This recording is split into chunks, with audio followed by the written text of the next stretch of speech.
We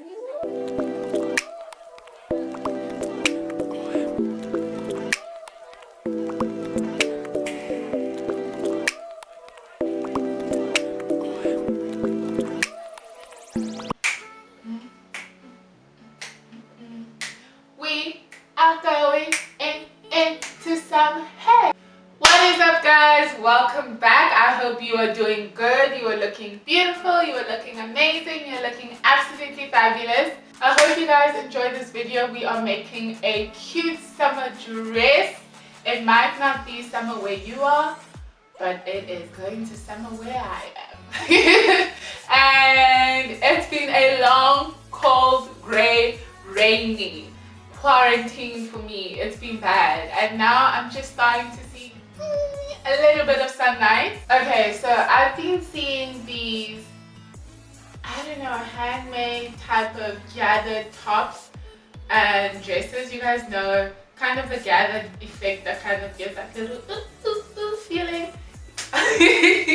I've been seeing it in Urban Outfitters. I've been seeing it on House of CB, and yeah, quite a few places. I didn't want to remake it, but I do want a fruity dress for the spirit of basically having a summer filled with just goodness. Who does not like fruit?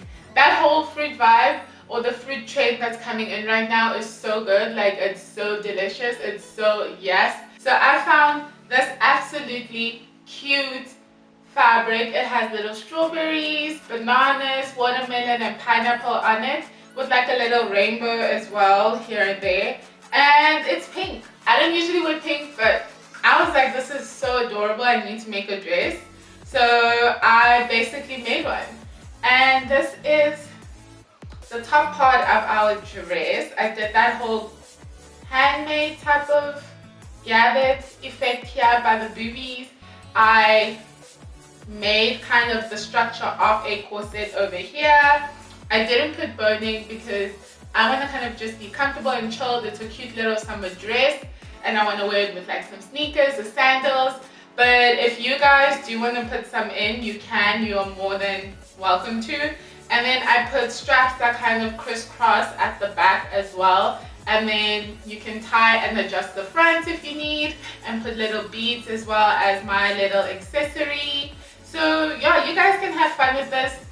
I think this dress honestly looks so beautiful. I made mine quite long, so you guys can play around with the length, whether you want a short one, whether you want it long.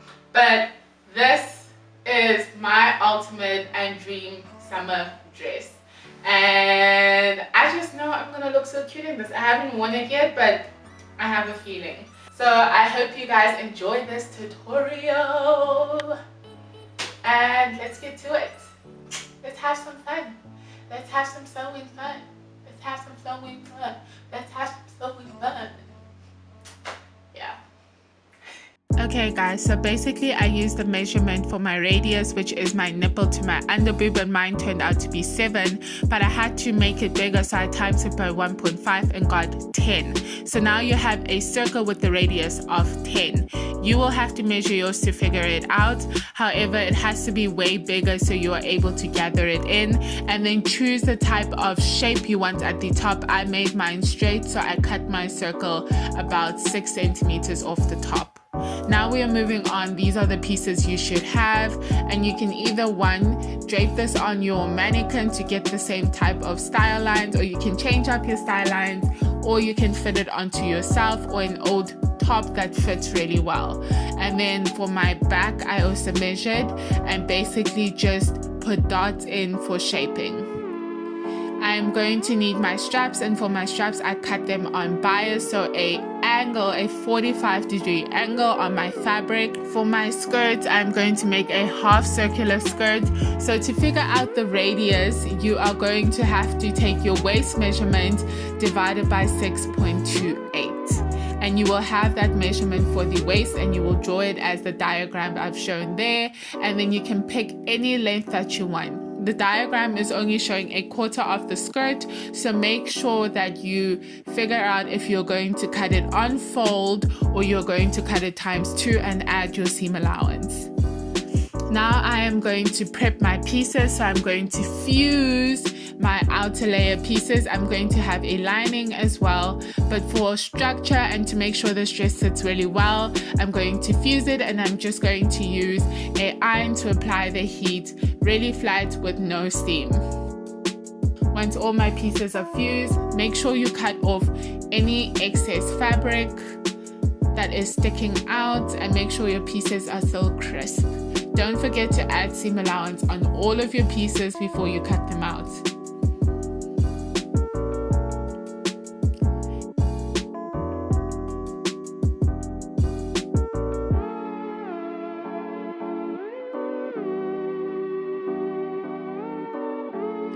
For your back, make sure you also fuse this. For your lining, you do not have to fuse. However, it is a personal choice if you want to. And there are also different types of fusing. I am using a non-stretch fusing, and you guys can pick whether you want a darker one or a lighter one as well.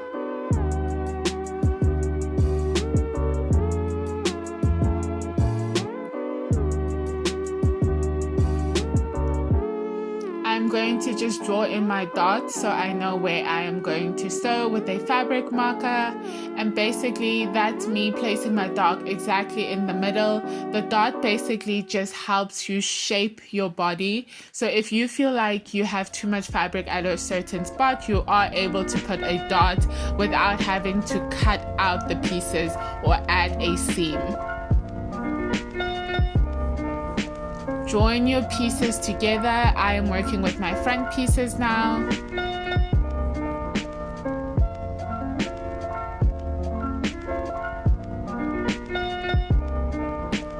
Once that is done, you are going to sew in your dot. Make sure you start from the wide edge. You always start from the wide to the narrow part of the dot. You never start backwards, and you make your stitch length slightly smaller the more you go to the tip or the top of the triangle, so it's not too bulky on your fabric.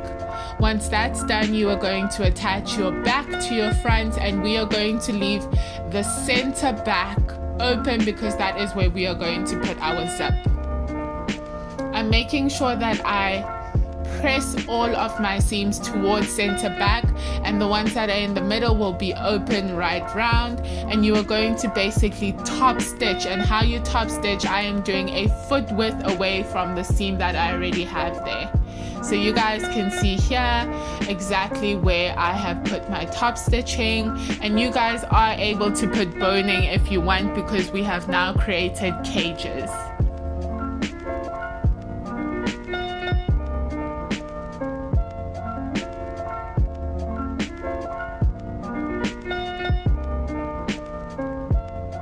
So now for our wonderful cup, you are basically going to do a gathering stitch, which means you are basically going to tune your machine to the highest length possible. You aren't going to back tack, and you're going to make two lines. They should be spaced out a foot width away from each other, and then you are going to push away your bobbin threads and pull the top threads in order to get that gathering effect. Once you have got the shape that you want, ease it into your bodice by placing it right side to right side and shaping it around the curve that you have cut out. Once that is done and you are sure it is secure with your pins, you are able to just do a normal length 2.5 stitch now. Don't forget to change back your machine after gathering and basically just do the curve. You'll end up having this gathered effect, and you are able to simply pull out the extra gathering stitches that you have and do not need.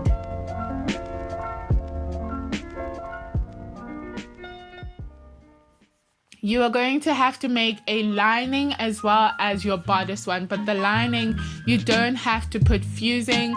This is the difference. One is just slightly thicker than the other one now because we have manipulated the fabric. So now moving on to your skirt, I cut one on fold and the other 2 times 2, meaning I'm going to have a seam at the back and no seam at the front. I'm going to join these at the sides by putting them right side to right side and doing a straight stitch. Make sure that you overlock all of your seams so everything is neat. If you don't have an overlocker, you can simply use a zigzag stitch or a serpentine stitch. Pin your bodice to your skirt now, right side to right side, and make sure that all of your seams are matching. Once this step is done, make sure that you try and put it on to see if it fits well, if you need to take away any before you close your zip or add the zip. So once that is done, now I am basically going to attach my lining onto the rest of the dress, and you are basically going to attach it by the top of the dress. Now you have two options here.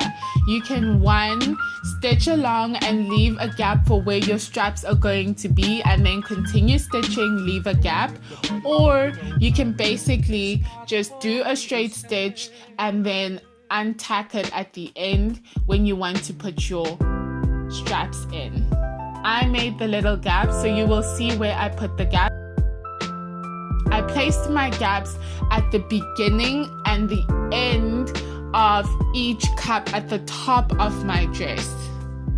When you have done that, you are going to make another top stitch and you are going to stitch a foot width away from the top, and this time you don't leave any gaps. We have now created a cage, so you have to make a strap, and by making a strap you're basically going to make it any width that you want.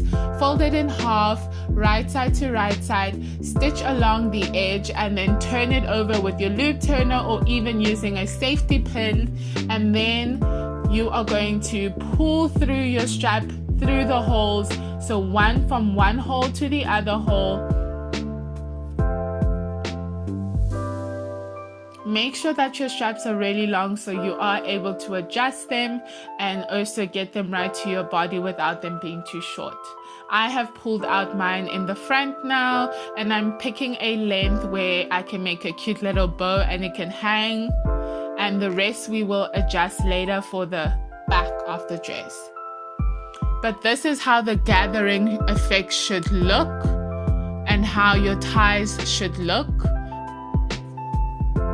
So now you are going to just put in your zip. You can use any method of putting a zip in. I will link a few down below, but I am using a lapped zip method, meaning you will not be able to see my zip. It will be hidden by my dress fabric. Once that is done, it's time to close your lining, and you are going to close it along the edge of your zip by folding in all of the seam allowance as well as the seam allowance on your waist. Once that's all pinned in, you have the option of basically hand stitching it closed or being lazy like me and just doing a really neat top stitch all around.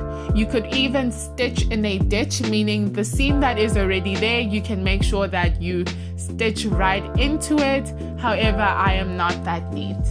Now for the straps at the back, you're going to have to put on the dress and see where you want the straps. I'm going to make a zigzag, so I am just making a hole where I've stitched, and I'm going to stuff my little strap in, and then I'm going to close it by just doing a top stitch again over the hole so my strap doesn't come out. Make sure everything is neat, and the last thing will have to be your hem. So I'm going to fold and stitch and then pin into place. This is going to take a while because it is a half circular, so there's a lot of fabric. And then you are just going to neatly top stitch everything. Make sure that you iron everything down and you are done.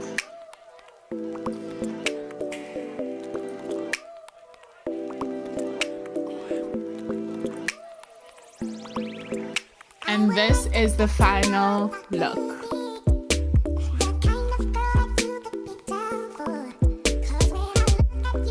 I had so much fun doing this and I absolutely love this dress. It is one of my favorite dresses. You guys can play around with the length with different types of fabric. You guys can literally play around with the straps and have thicker straps or thinner straps, but let your inspiration fly. I hope you guys enjoyed this tutorial. Please make sure that you like and subscribe, or even leave a comment down below of something you would love to see. And I shall see you guys next week. Bye.